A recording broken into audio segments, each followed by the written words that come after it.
bersyukur kita mulai bersatu berkumpul dalam ibadah PMK Unsil. Walaupun kita di dalam jaringan, tapi saya percaya bahwa kuasa Tuhan tidak membatasi setiap kita. Amin. Mari kita naikkan satu pujian mengejar hadirnya.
Halo, shalom mahasiswa PMK Unsil. Kali ini kita ketemu lagi nih untuk PJ yang biasa kita lakukan hari Jumat, yang akan dibawakan oleh PDP Sofian yang bertema nalar sebelum kita memulai PJ, alangkah baiknya kita berdoa dulu yang akan dipimpin oleh saya. Berdoa dimulai. Bapa kami yang baik, pada hari ini kami mengucap syukur Tuhan atas berkat-Mu yang Kau berikan Tuhan dalam hidup kami, di mana pada hari ini kami telah berkumpul Tuhan walaupun di rumah masing-masing. Berkati kami Tuhan Yesus dalam mendengarkan sebagian dari firman-Mu, supaya firman-Mu yang kami dengarkan tidak menjadi sia-sia. Berkati juga Pak PDP Sofian dalam menyampaikan firman-Mu. Biarlah menjadi berkat untuk kami. Terima kasih Tuhan Yesus, haleluya, amin. Semuanya siap memuji Tuhan? Mari kita naikkan satu pujian, Ajar Kau Tuhan.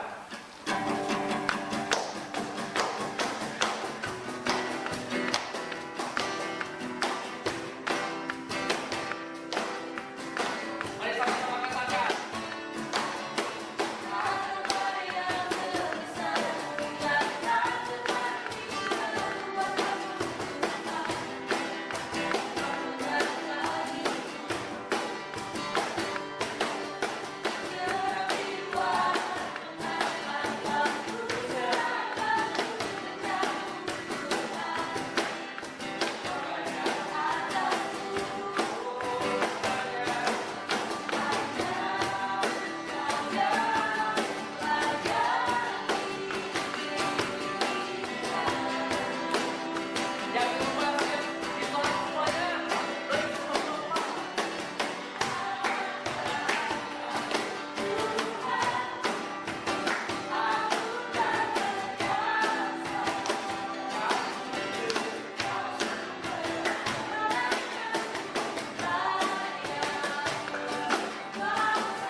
Shalom, saudaraku yang kasih dalam Tuhan.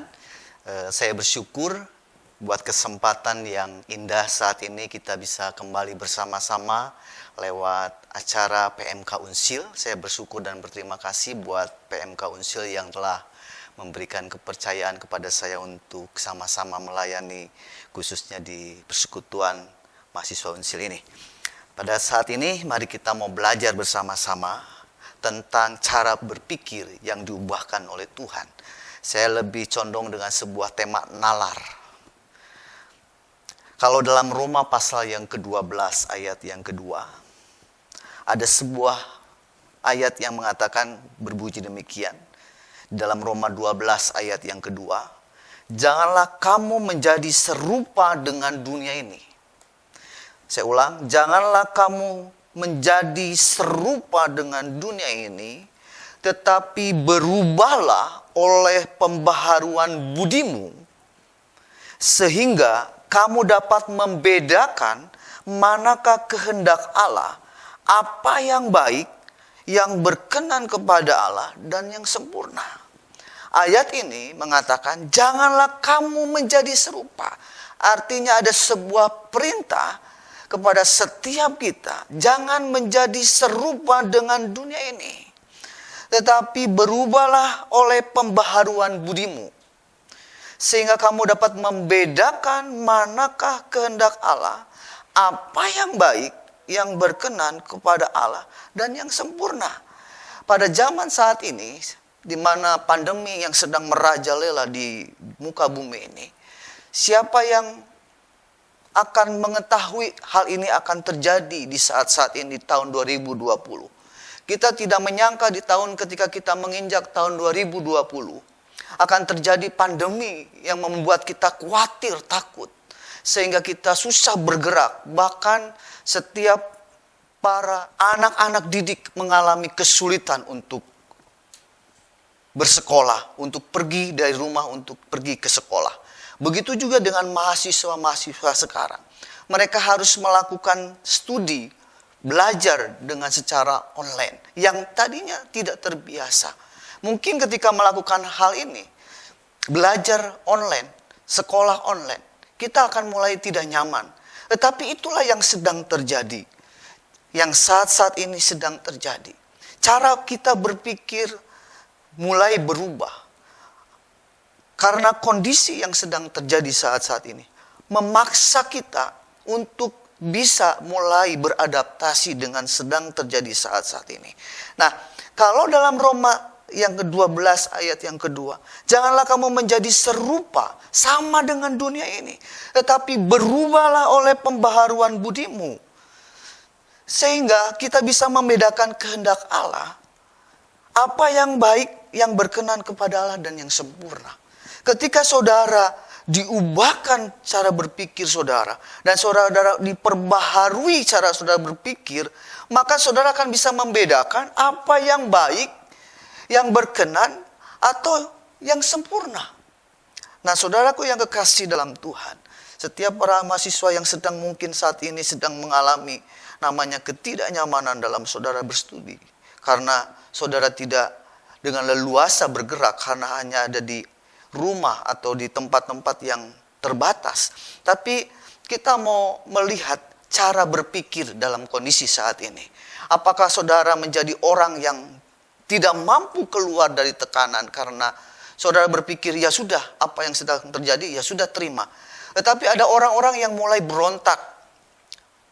Aku tidak mau seperti ini. Saya harus keluar dari permasalahan ini. Nah, cara berpikir yang baik, nalar yang baik, yang selalu diperbaharui, maka kita mau belajar saat ini kepada 4 orang sakit kusta, saudaraku. Di dalam 2 Raja-Raja ayat 7 sampai ayat yang kelima, berbunyi demikian. 4 orang sakit kusta ada di depan pintu gerbang. Berkatalah yang seorang kepada yang lain, mengapa kita duduk-duduk di sini sampai mati? Jika kita berkata, baiklah kita masuk ke kota, padahal dalam kota ada kelaparan, kita akan mati di sana. Dan jika kita tinggal di sini, kita akan mati juga. Jadi sekarang marilah kita menyeberang ke perkemahan tentara Aram. Jika mereka membiarkan kita hidup, kita akan hidup. Dan jika mereka mematikan kita, kita akan mati. Maka ayat yang kelima, pada waktu senja bangkitlah mereka, masuk ke tempat perkemahan orang Aram. Tetapi ketika mereka sampai ke pinggir tempat perkemahan orang Aram, tampaklah tidak ada orang di sana. Mungkin saudara akan tahu tentang kisah dalam 2 Raja-Raja pasal yang ke-7 ini. Tentang bagaimana bangsa Israel mengalami namanya kekeringan hidup, kekelaparan yang hidup karena Yerusalem dikepung, saudaraku. Nah, saudaraku, di sini ada 4 orang sakit kusta yang ada di depan pintu gerbang, yang hidupnya sedang dalam tidak kondisi sangat baik. Dia sedang meratapi hidupnya tentang saat ini dan masa yang akan datang. Karena kelaparan yang melanda negeri membuat orang mulai gelisah, mulai khawatir. Kelaparannya begitu luar biasa sehingga harga yang seharusnya tidak terlalu mahal sampai sangat mahal. Sampai kepala keledai pun ada nilainya. Maaf bicara, tai merpati pun ada nilainya, begitu mahal. Sampai kepala keledai yang harusnya tidak boleh dimakan oleh bangsa Israel, dimakan pula, bahkan dijual belikan. Nah, saudaraku, ketika kondisi saat ini yang sedang terjadi membuat kita berpikir. Kalau saya mau katakan pemikiran 4 orang sakit kusta ini berkata, kalau aku tinggal di sini dan masuk ke dalam kota, dan di kota pun kelaparan, akhirnya kita mati. Kita duduk di sini pun akhirnya kita mati. Di ayat yang keempat berkata, baiklah kita masuk ke kota, padahal di dalam kota ada kelaparan. Kita akan mati di sana. Dan jika kita tinggal di sini, kita mati juga. Jadi sekarang marilah kita menyeberang ke perkemahan tentara Aram. Nah, cara berpikir ini yang jarang seringkali didapat di kondisi yang sedang tidak nyaman. Apakah ada orang yang bisa punya nalar cara berpikir baik, walaupun kondisi di sana sini membuat kita mulai kehilangan pengharapan? Kata 4 orang sakit kusta, kalau kita masuk ke dalam kota, di sana ada kelaparan dan kita pasti mati karena tidak makan. Kalau kita tinggal duduk di sini, akhirnya kita mati dan akhirnya karena kelaparan. Dan kalau kita masuk ke perkemahan tentara Aram, ada 2 kemungkinan terjadi. Yang pertama, kita dibunuh. Yang kedua, dibiarkan kita hidup. Nah, cara berpikir inilah yang harus kita miliki. Melihat kondisi yang sedang terjadi, memang mungkin sedikit sekali kita punya kesempatan atau solusi jalan keluar. Tetapi dari 4 orang sakit kusta ini kita mau belajar tentang bagaimana berpikir logis. Nah, logis itu artinya sesuai dengan logika. Benar menurut penalaran atau masuk akal. 4 orang sakit kusta ini menyodorkan sebuah buah pikiran. Coba kalau kita masuk ke perkumpulan tentara Aram, ada 2 kemungkinan. Yang pertama, kita mati, atau yang kedua dibiarkan hidup. Tetapi ada 2 alternatif, 2 solusi. Yang satu mati, yang satu lagi dibiarkan hidup. Tetapi kalau kita masuk ke kota, pasti mati. Kalau kita tinggal diam di sini pun akhirnya mati. Maka keempat orang sakit kusta akhirnya ketika senja dia bangkit dan mereka masuk ke tempat perkemahan orang Aram. Ini adalah cara berpikir logis, masuk di akal. Dari kondisi saat ini, setiap mahasiswa punya cara berpikir lebih logis. Dan orang mulai berpikir bagaimana mendapatkan atau terus hidup dalam kondisi yang saat ini yang tidak baik. Siapa menyangka online yang tadinya tidak begitu diperhatikan, sekarang bisnis online itu dikerjakan dengan begitu rupa, dimaksimalkan dengan begitu rupa. Orang bisa bertahan hidup, bahkan bisa begitu maju karena dia melakukan bisnis online. Baik secara angkutan dan sebagainya. Tetapi di saat ini, mari cara berpikir kita harus cara berpikir yang logis. Seperti 4 orang sakit kusta ini. Akhirnya dia mengambil keputusan, dia masuk ke perkemahan tentara Aram. Dia mau mengadu, katakanlah mengadu nasib. Kalau tentara Aram membiarkan dia hidup, maka dia hidup. Tetapi kalau tentara Aram membunuh mereka, maka mereka mati. Nah, cara berpikir logis ini perlu di zaman sekarang. Jangan berpikir konservatif, berpikir kolot, berpikir ke belakang.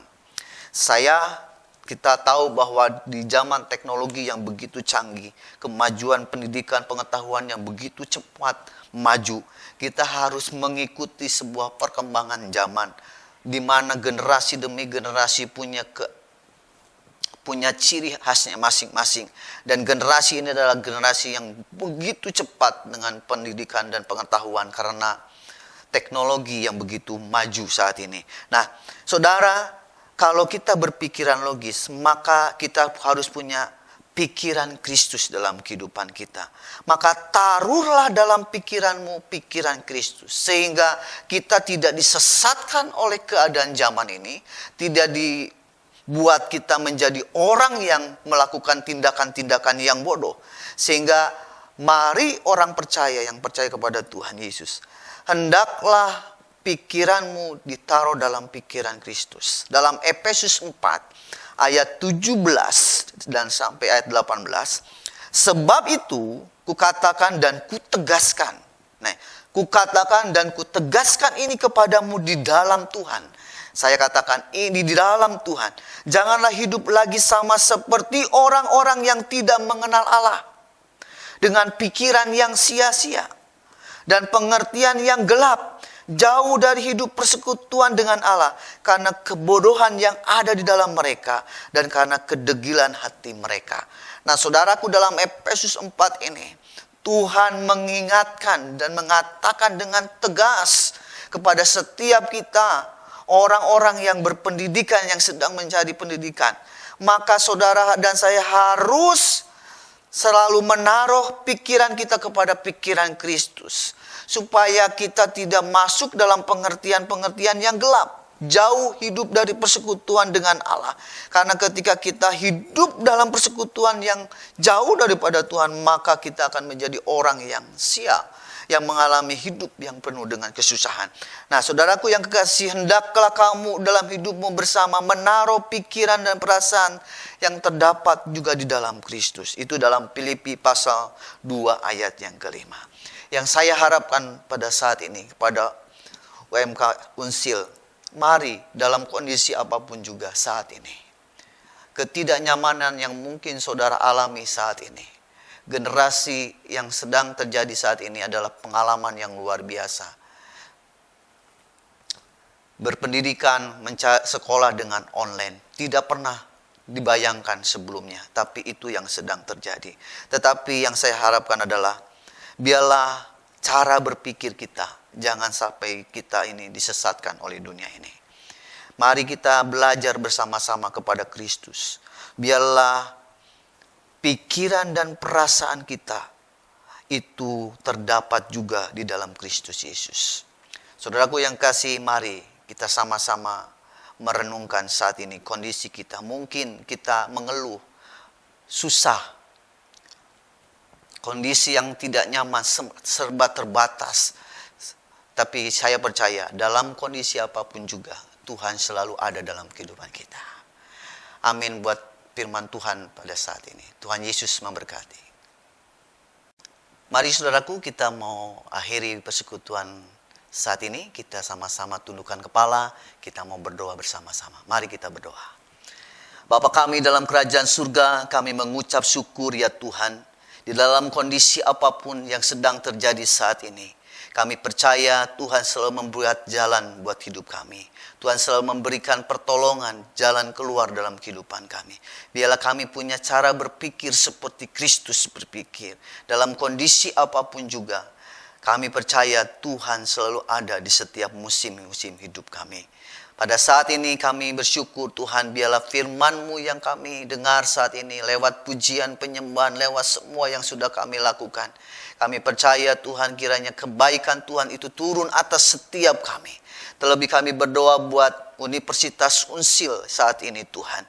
Engkau memberkati Universitas Unsil ini dengan keberkatan yang daripada Tuhan. Setiap dosen, setiap dekan Tuhan Kau berkati dengan berkat Tuhan. Kami percaya Tuhan Engkau mencurahkan berkat-Mu atas mahasiswa-mahasiswa Unsil ini ya Tuhan. Kami juga berdoa Tuhan untuk bangsa dan negeri kami Tuhan. Kiranya tangan Tuhan yang berkemurahan itu turun atas bangsa kami. Bahkan bangsa-bangsa yang lain. Saat ini kami merindu pertolongan Tuhan terjadi atas bangsa kami. Pandemi yang sedang melanda bangsa-bangsa bahkan negeri kami akan berlalu dengan segera dan berganti dengan musim yang penuh dengan sukacita yang daripada Tuhan. Kiranya kami diberikan tetap kesetiaan, ketekunan untuk kami melakukan tindakan protokol kesehatan sehingga kami bisa terhindar dari pandemi ini ya Tuhan. Berkati setiap para mahasiswa yang ada Tuhan.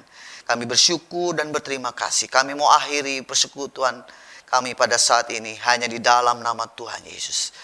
Mari kita mengangkat tangan kita.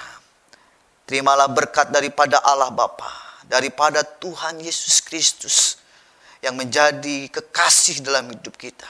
Dan biarlah Roh Kudus juga yang menyertai kita dari hari ini sampai selama-lamanya. Di dalam nama Tuhan Yesus kami sudah bersyukur. Haleluya.